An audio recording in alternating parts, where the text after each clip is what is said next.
Hello and welcome to the India news destroyer. This is Chetan. और finally सरकार ने जनगणना कराने के लिए नोटिफिकेशन जारी कर दिया है कि हम जो है अब जनगणना कराने के लिए तैयार हैं। और मैं आपको बता दूं कि ये भारत की 16वीं, स्वतंत्र भारत की 8वीं और इंडिया की पहली डिजिटल बेस्ड जनगणना होगी।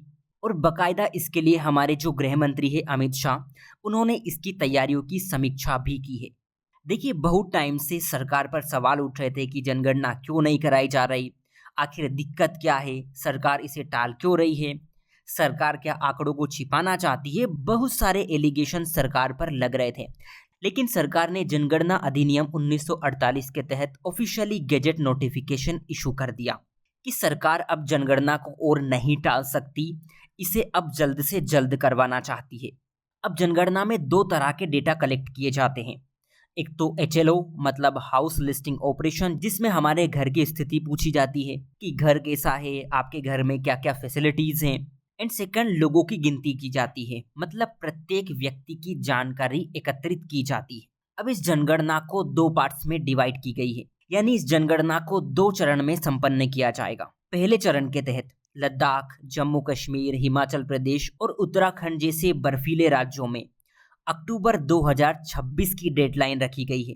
वहीं दूसरे चरण में, मतलब दूसरे पार्ट्स में, इन राज्यों के सिवाय जितने भी राज्य हैं उनकी डेट मार्च 2027 है। मतलब मार्च 2027 तक जो भी आंकड़ा रहेगा वही जनगणना के लिए अंतिम डेटा माना जाएगा।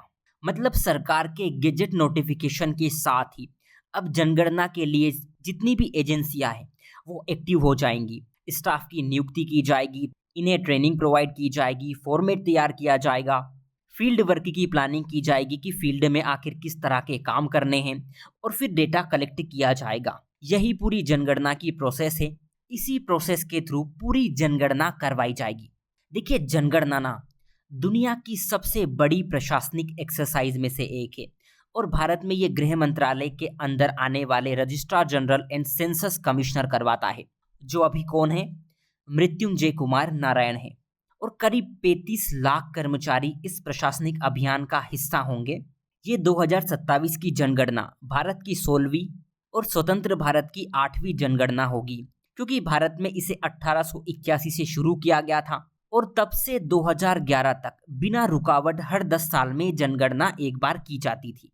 अब नेक्स्ट जनगणना 2021 में होनी थी, लेकिन कोविड के चलते इसे होल्ड पे रख दिया गया था।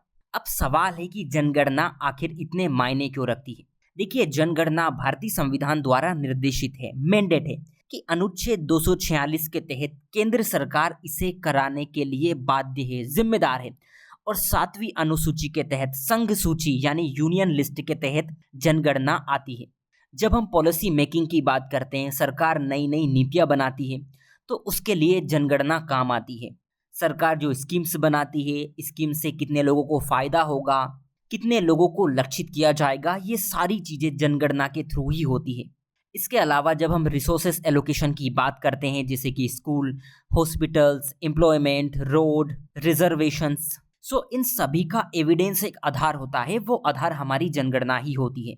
इसके अलावा जब चुनाव की बात आती है, खासकर निर्वाचन क्षेत्र निर्धारित करने में, ताकि सभी लोगों का प्रतिनिधित्व समान रहे, बराबर रहे, किसी के साथ किसी भी तरह का अन्याय ना हो, ऐसे में जनगणना इलेक्टोरल प्रोसेस में काफ़ी यूज़ की जाती है।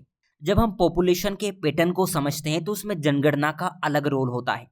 वो हमें एक नए पैटर्न को समझने में हेल्प करती है, उसे मॉनिटर करने में हेल्प करती है कि गांव से कितने लोग शहर चले गए, शहर से कितने लोग गांव आ गए, कितने लोग काम करते हैं, कितने लोग बेरोजगार हैं, देश में पॉपुलेशन किस तरह ग्रो कर रही है, फर्टिलिटी रेट कितनी है। इन सभी चीज़ों को समझने में जनगणना हेल्प करती है और इसी मकसद से जनगणना को करवाया जाता है। अगर आप चैनल पर नए हैं तो सब्सक्राइब जरूर कर लेना। सो आज के लिए इतना ही। Take care and thank you.